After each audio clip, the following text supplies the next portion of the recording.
माननीय संघचालकगण, केतकर परिवाराचे सगळे उपस्थित सदस्य,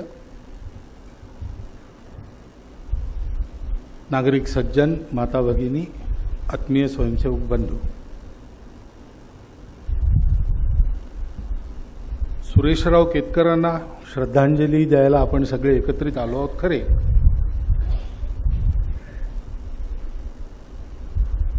पण सुरेशराव आता नाहीत असं आपल्याला खरंच वाटतंय का? दिसणारे सुरेशराव आता तसे दिसणार नाहीत हे आपण सगळे जाणतो,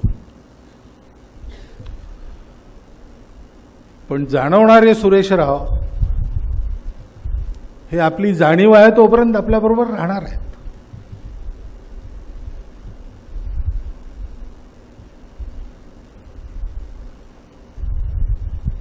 कारण मी हे बघतो सगळे देशभर फिरताना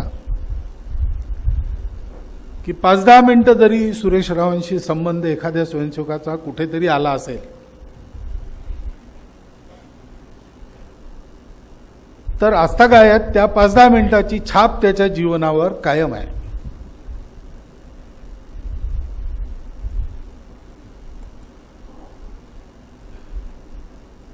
ही अशी कायम छाप ठेवणारं जीवन त्यांचं जे आहे त्याची जर नीट आठवण आपण केली, विश्लेषण केलं, असं का होतं आपल्या स्वतःच्या अनुभवातून, आपण सगळे लातूर आणि आसपास राहणारे लोक आहोत, आपला त्यांचा पुष्कळ संपर्क आला आहे, आठवायला आपल्याजवळ पुष्कळ आहे, पण जे आठवतं त्याचं चिंतन जर केलं तर आपल्या लक्षात येईल की जाणवणारे सुरेशराव हे जाण्यासाठी आलेच नव्हते, आणि असे जाणवणारे लोक हे जात कधीच नाहीत. त्यांचं रूप दृष्टीआड होत असतं, आणि अशी अनेक दृष्टीआड झालेली रूप ती आठवली म्हणजे लक्षात येतं की एकाच रूपातनं ही सगळी अनेक रूप अशी वेळोवेळी प्रकट होतात.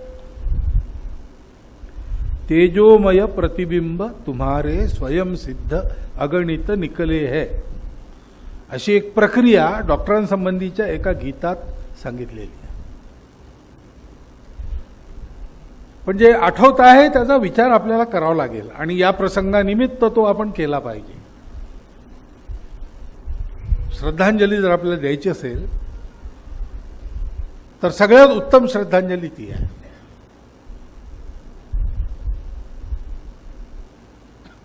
मी सुरेशरावांना पहिल्यांदा भेटलो तो प्रसंग जरा विचित्र आहे. विचित्र म्हणजे आमची भेट, ते मला ओळखत नव्हते, काही कारण नव्हतं ओळखायचं. ते महाराष्ट्र प्रांताचे सहप्रांत प्रचारक होते आणि मी अकोला शहराचा प्रचारक होतो, त्यामुळे मलाही ते माहीत नव्हते. मार्चच्या प्रतिनिधी सभेत येताना महाराष्ट्रातनं एक जीप गाडी विकत संघाकरता घेऊन यायची, ती घेऊन सुरेशरावांनी घेऊन यायची असं ठरलं. चालक वगैरे बरोबर राहतील, सुरेशराव ती गाडी घेऊन येतील, आणि त्या निमित्ताने अकोल्यात मुक्काम करायचा, 10-11 वाजेपर्यंत पोहोचू असं त्यांना वाटलं होतं, पण 1:30 वाजला रात्री. आणि मग ते अकोल्याच्या त्या मुख्य रस्त्यावर आले. शंकरराव समुद्र वकिलांचं घर म्युन्सिपाल्टी समोर आहे, तिथे विचारलं म्हणजे कार्यालयाचा पत्ता कळेल असं त्यांना सांगितलं होतं. तर म्युन्सिपाल्टी समोरच्या रस्त्यावर ते वळले आणि शंकरराव समुद्रांच्या घराची पाठी पाहून थांबले. पण तत्पूर्वी त्यांनी आम्हाला पाहिलं. आता आम्हाला जीपमध्ये कोण बसला माहीत नाही, आणि जीपमध्ये बसल्यानं तिथे रस्त्यामधल्या डिवायडरवर चौकड्याच्या लुंग्या घालून आणि बंड घालून हे 4-5 लोक कोण बसले हे त्यांना माहीत नाही. त्यामुळे असलं जर कोणी दिसलं तर एकमेकासंबंधी जो अंदाज बांधतो आपण तसा अंदाज त्यांनी आमच्या संबंधी बांधला असेल. त्याच्यामुळे ते आम्हाला काही न विचारता तिकडे निघून गेले. शंकररावांना उठवून विचारलं त्यांनी. त्यांना सांगितलं की जिथून वळला त्याच्या 10 पावलं पुढे एक गल्ली आहे छोटीशी, ती कार्यालयातच जाते. पुन्हा ते जीप घेऊन आले, त्या गल्लीपाशी थांबले. आमच्याकडे पाहायचं काय कारण आम्ही संघाचे कोणी लागतो असं आमच्याकडे पाहून तेव्हा कोणी काही म्हटलंच नसतं. नगर कार्यवाह तिथे होते, नगर प्रचारात मी स्वतः बसलो होतो, आणखी 2-4 कार्यकर्ते होते. पण मग तिथे गेल्यावर त्यांना असं दिसलं की कोयंडा आणि कुलूप असं आहे. कुलूप आम्ही नुसते अडकवून बाहेर बसलो होतो, कारण कार्यालयाला एकच प्रवेशद्वार होतं, दुसरीकडून येणं शक्यच नव्हतं, आणि त्याच्यासमोरच आम्ही बसलो. कुलूप अडकवून आलो. मग ते परत आले आणि आम्हाला पाहून त्यांनी हिंदीत बोलायला सुरुवात केली. मराठी भाषिक माणूस मराठी प्रांतात हिंदी कोणाशी बोलतो सामान्यपणे आपल्याला माहिती आहे. तसे ते आमच्याशी ये आरएसएस का कार्यालय बंद रहता है क्या असं त्यांनी आम्हाला विचारलं. तर आम्ही त्यांनी हिंदीत बोललो. म्हणलं आम्ही की नाही वो कभी बंद नहीं रहता, हमेशा खुला रहता है. ते म्हणाले आम्ही आत्ता पाहून आलो, कुलूप लागलेलं. म्हटलं नाही चला. आम्ही गेलो. आपलं घर असं आपलं घर होतंच ते. कुलूप काढलं, दरवाजा उघडला, दिवे बिवे लावले, या म्हटलं. मग त्यांना कळलं की हे इथलेच कार्यकर्ते आहेत, आणि आम्हाला मग त्यांचा परिचय झाला, सहप्रांत प्रचारक होते. त्यावेळेला असं लक्षात आलं एकूण वागण्या बोलल्यातून की माणूस कडक आहे. पहिलं सुरेशरावांचं दर्शन हे त्यांची कर्मठता आणि कर्तव्य कठोरता तीच दिसत असे, आणि त्याच्यामुळे 5 मिनिटं पाहिल्यावर जरा धाक वाटत असे. बोलताना जपून बोललं पाहिजे अशी जाणीव होत असे,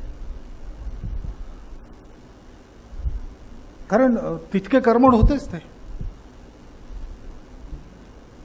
ठरवलेले नियम ते तसे पाळायचे, काय वाटेल ते झालं तरी. मी सहशारीरिक प्रमुख झाल्यावर पहिला प्रवास ते असं मला म्हणाले की आग्र्याला जायचं. एक बैठक होती, नियुद्ध विषयाचा अंतिम विचार करायची, म्हणजे त्याचं नक्की स्वरूप ठरवायची अंतिम बैठक. तर ते म्हणाले की तू नागपूरहून मुंबईला ये, म्हणजे आपण 2 जण गाडीने मिळून जाऊ. 1.5 दिवस लागतो त्या गाडीने जायला. आपली चर्चा होईल आणि त्या आधारावर आपली बैठक चालेल. म्हणून मी तिथे गेलो. संध्याकाळचं दुपारी गाडी निघाली मुंबईहून. संध्याकाळचं जेवण जिथे यायचं तिथे आलं नाही. मी आपली वाट पाहिली. आता सुरेशराव म्हणतील की जेवण आलं नाही, मग काय करायचं, चर्चा काढतील. पण रात्री 9 वाजेपर्यंत काहीच बोलले नाही. शेवटी मग तिथे भोपाळ स्टेशनवर मी त्यांना म्हटलं, सुरेशराव की खायची व्यवस्था करतो, काही पुरी भाजी वगैरे काय बटाटा वगैरे चालतो की नाही. तर ते म्हणाले की मी प्रवासात काही खात नाही, विकतचं नाही खात, आपल्या योजन जे येतं ते खातो. आणि ते आग्र्याला दुसऱ्या दिवशी 12 वाजता आम्ही पोहोचलो, तोपर्यंत त्यांनी काही खाल्लं नाही. आणि असं तेव्हाचं नव्हतं केवळ. मलकापूरला आले वर्गामध्ये, प्रांत बैठक.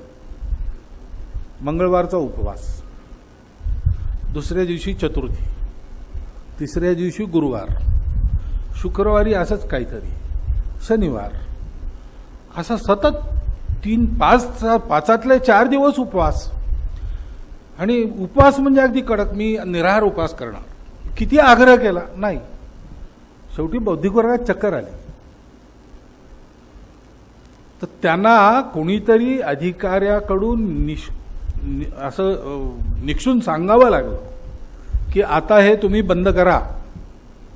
हे आतापर्यंत ठीक होतं, पण आता तुम्ही इतका कडक उपवास करता कामा नये, नाहीतर तुम्ही आपल्या कामामध्ये आपलं एक सामर्थ्य राहावं, तपोबल राहावं म्हणून हे जे करता ते तुमचं कामातलं सामर्थ्यच कमी होईल याच्यामुळे, असं त्यांना खूप कडकपणाने एका अधिकाऱ्यांकडून सांगवल्या गेलं. तेव्हा कुठे त्यांनी ऐकलं. इतकी कर्मठ, प्रत्येक गोष्ट करायची म्हणजे अशी तशी करायची नाही, ती करायची म्हणजे उत्कृष्टच करायची. शारीरिक प्रमुख झाल्यावर पहिला 3य वर्षाला त्यांचा प्रवास, मी नागपूरचा प्रचारक होतो.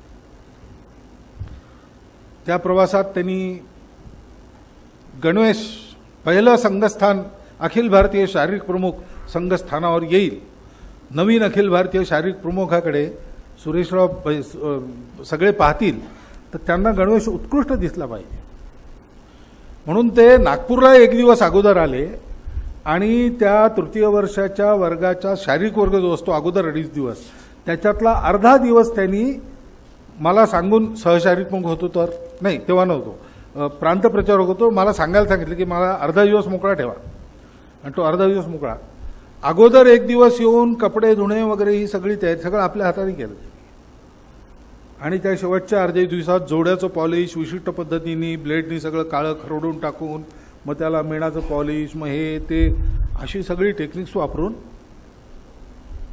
संघस्थानाकरता बौद्धिक वर्गानंतर ते आपल्या कक्षातून बाहेर पडून जिना उतरून खालच्या वराड्यातून चालत निघाले. खोलीच्या बाहेर त्यांचं पाऊल पडलं तेव्हापासून तर संघस्थानावर स्वयंसेवकांमध्ये जाईपर्यंत जिथून जिथून गेले तिथून तिथून लोकांच्या मागे वळून नजरा टाकल्या लोकांनी. इतका उत्कृष्ट गणवेश केला त्यांनी, त्यासाठी मेहनत केली. कारण काय, जे मी सांगतो ते मी करून दाखवलं पाहिजे.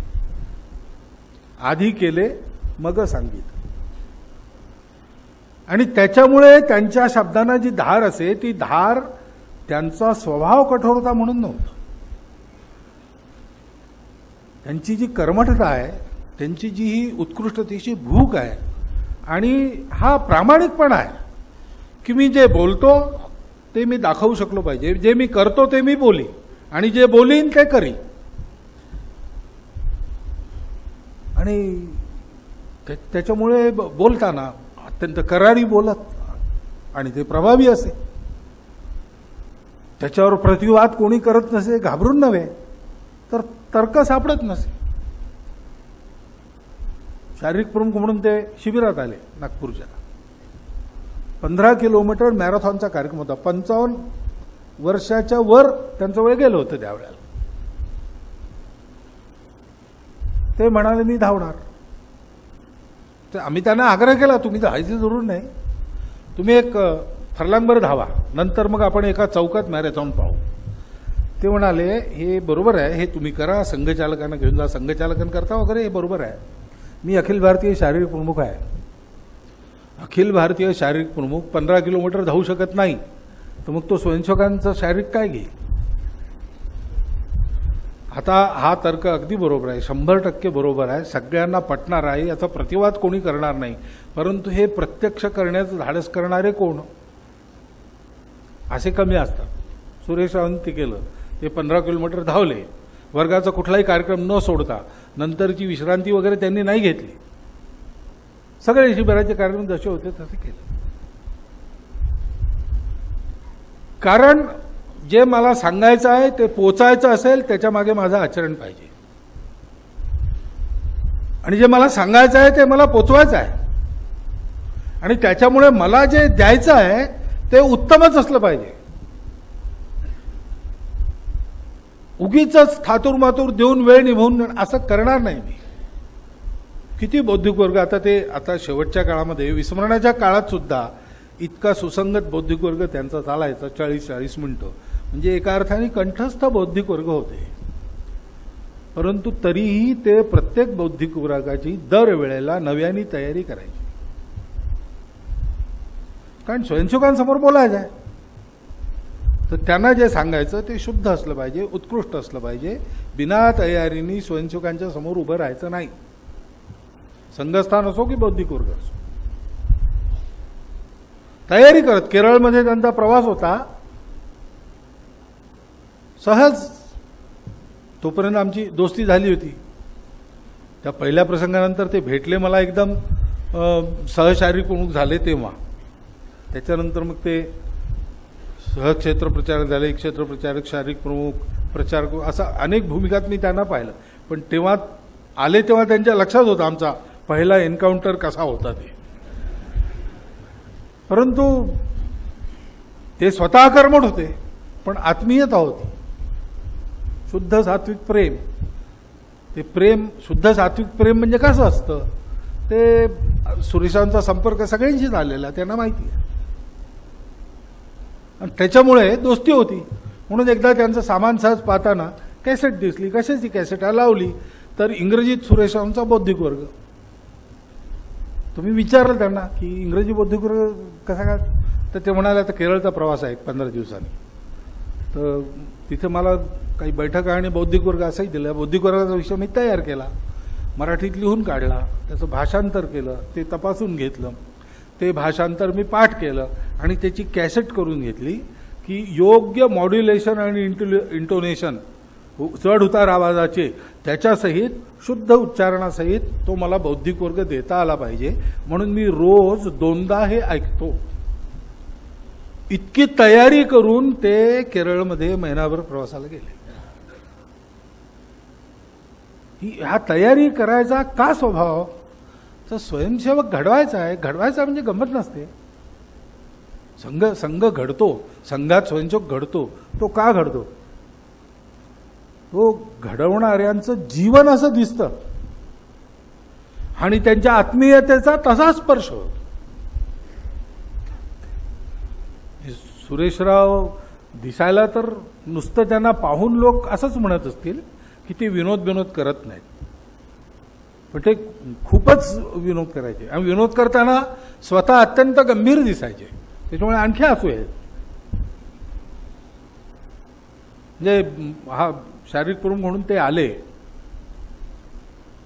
तर सुदर्शनजी शारीरिक प्रमुख होते, ते बौद्धिक प्रमुख झाले आणि हे सहशारीरिक प्रमुख होते, यांना शारीरिक प्रमुख केलं.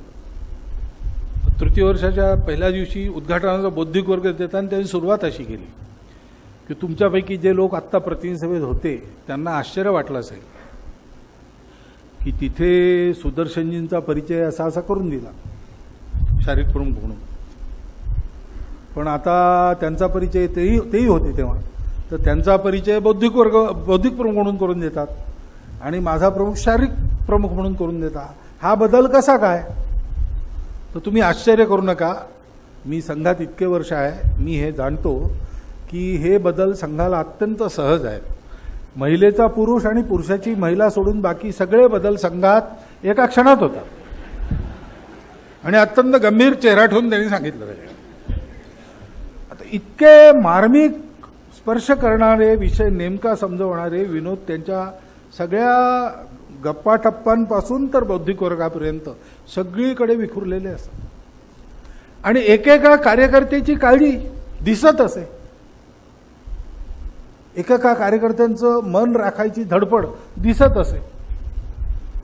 प्रभात शाखांच्या बैठकीत ते जुने जाणते असल्यामुळे अनुभवी असल्यामुळे बैठक सुरू झाली आणि ते तरुण भारत उघडून बसले मागे. सुरेशरावांनी पाहिल्याबरोबर त्यांनी म्हटलं की ते वर्तमानपत्र बंद करा. हे काही केतकर बुवांचं प्रवचन लावलेलं नाही ज्याच्यामध्ये वाटेल त्यांनी यावून वाटेल ते करावं.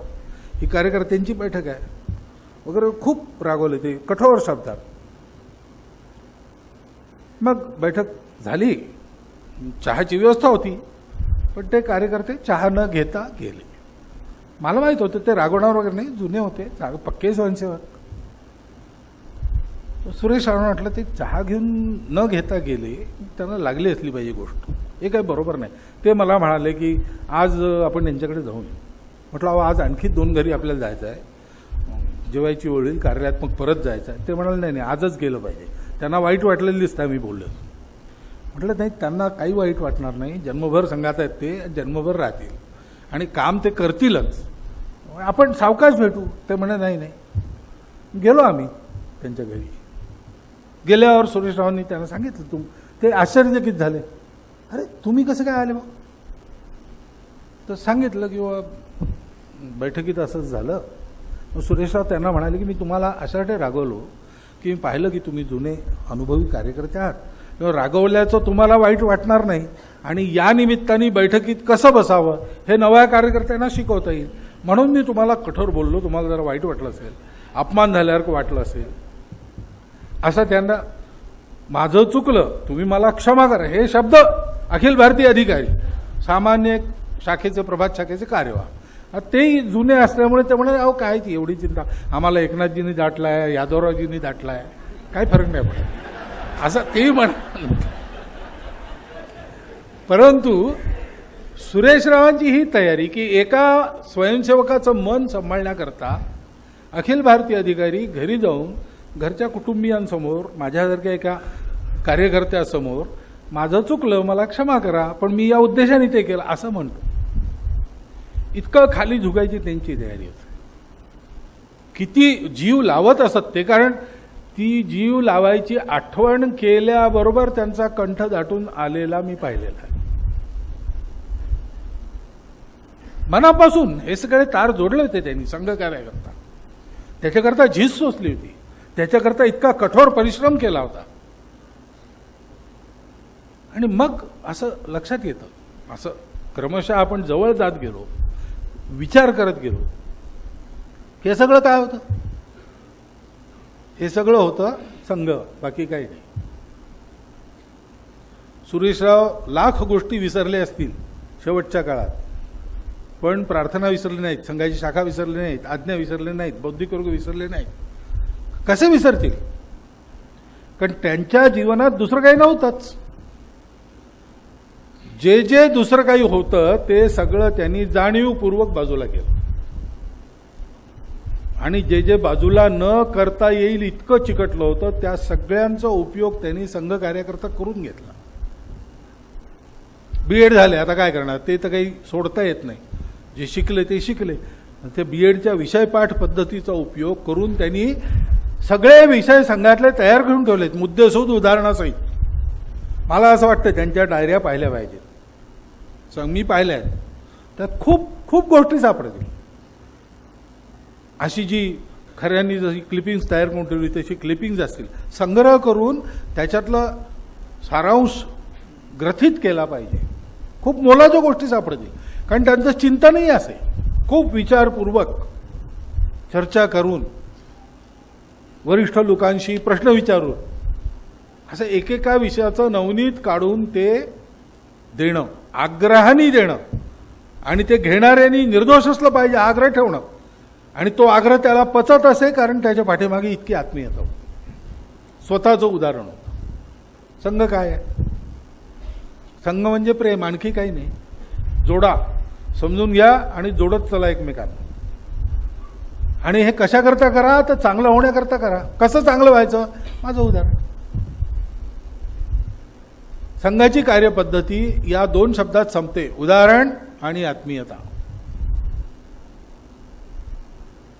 संघाची कार्यपद्धती काय? संघाचा स्वयंसेवक कसा जगतो? संघाचा प्रचारक कसा असतो? संघ समर्पित जीवन म्हणजे काय? पुस्तकं आहेत, बौद्धिक वर्ग ऐकायला मिळतात, मिळतील. जीवन पाहायला मिळतात सगळं. डॉक्टर हेडगेवारांनी सुरुवात केली, ती सुरुवात सुरू झाली, संपलेली नाही, ती अखंड परंपरा सुरू आहे. बीज जब मिट्टी में मिल जाए वृक्ष तब उगता है. डॉक्टरांपासून त्या मालिकेतल्या या सर्व ज्यांना वेळोवेळी संघाच्या सरसंघचालकांनी देवदुर्लभ कार्यकर्ता असं गौरवलेलं आहे, अशा या देवदुर्लभ कार्यकर्त्यांनी प्रत्यक्ष संघ आपल्या जीवनातून समोर ठेवला लोकांच्या, आणि आपल्या आत्मीयतेच्या बंधनात लोकांना जोडून त्या उत्कृष्टतेकडे उन्मुख होऊन आपलं जीवन परिवर्तन त्यांनी करून घ्यावं अशी दिशा दिली. म्हणून संघ चालतो. सुरेशराव केतकर हे एक नाव झालं, एका शरीराला मिळालेलं नाव, ते शरीर गेलं. पण त्या शरीराच्या ओळखीच्या रूपाने ते नाव जेव्हा आपण उच्चारतो तेव्हा आपल्या डोळ्यासमोर ते जीवन येतं, आणि ते जीवन म्हणजे संघच आहे. संघ आणि जीवन याच्यातला भेद नाही. तत्वरूप, पूर्ण समर्पित तत्वरूप जीवन जगण्याचा अहंकार येऊ शकतो तपस्वी माणसाला, पण तसं नाही. हे संघमय आणि संघ समर्पित असं दोन्ही प्रकारचं जीवन आहे. सुरेशराव मला कितीतरी वरिष्ठ आणि तपस्येच्या दृष्टीनेही माझ्यापेक्षा कितीतरी वर, परंतु सहशारीरिक प्रमुख असताना, प्रांतप्रचारक असताना, त्याच्यानंतरही ते सहसरकार्य आणि मी सरकार्य असताना, नंतर सरसंघचालक झाल्यावर कधीही कुठल्याही प्रकारची अडचण त्यांना झाली नाही, मला झाली नाही. याचं कारण काय? कारण त्यांच्याकडून मी हे सांगतो की ते संघ समर्पित होते. एकदा सरकार्यवानी म्हटलं की झालं, ते ऐकायचं. आपलं म्हणणं पूर्ण मांडल्यानंतर संघाने जो निर्णय दिला तो आपला निर्णय करायचा, तनमनपूर्वक तो निर्णय पूर्ण आपला करायचा. जीवनात दुसरं काही ठेवायचंच नाही. असं पूर्ण समर्पण, कायेन वाचा मनसेंद्रियेन वा बुद्ध्यात्मनावात प्रकृती स्वभावात, असं संपूर्ण जीवनाचं समर्पण म्हणजे सुरेशराव केतकर. बाकी सगळ्या गोष्टी आहेतच, आपल्या अनुभवाला अनेक घटना आलेल्या आहेत, अनेक पैलू आलेले आहेत, पण या सगळ्या पैलूंना आपल्या परिघात बांधून आणि संगमय त्यांचं चित्र आपल्यासमोर उभं करणारा हा दुसरा पैलू. भेदच नष्ट झाला तरीही संग मोठा, यद्यपि भेदापगमे नाथ तवाम न मामकी नसतो. देवा तू माझा नाही, मी तुझा आहे, तू मोठा आहेस. सामुद्रोही तरंगा क्वचन समुद्रोही तारंगा.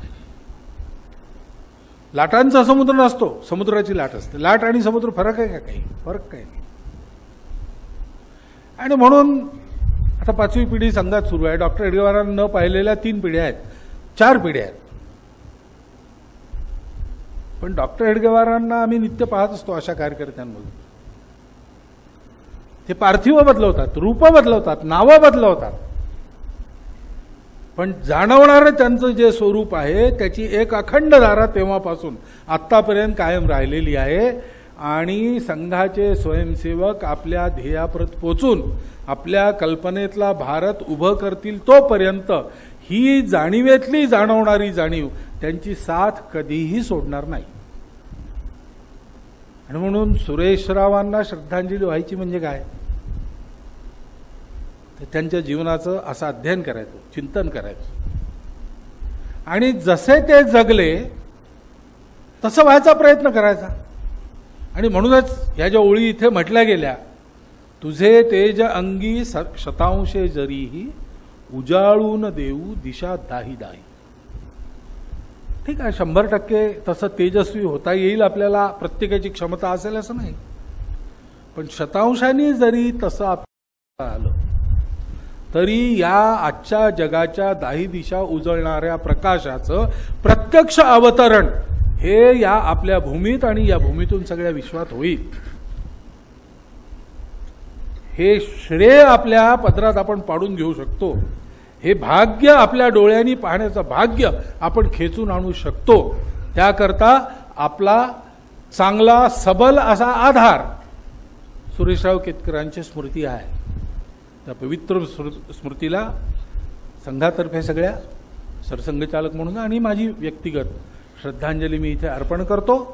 आणि खरी श्रद्धांजली त्यांच्या जितकं शक्य आहे तितक्या अनुकरणाने आपण त्यांना सगळे वाहू असा विश्वास व्यक्त करून माझे 4 शब्द संपवतो.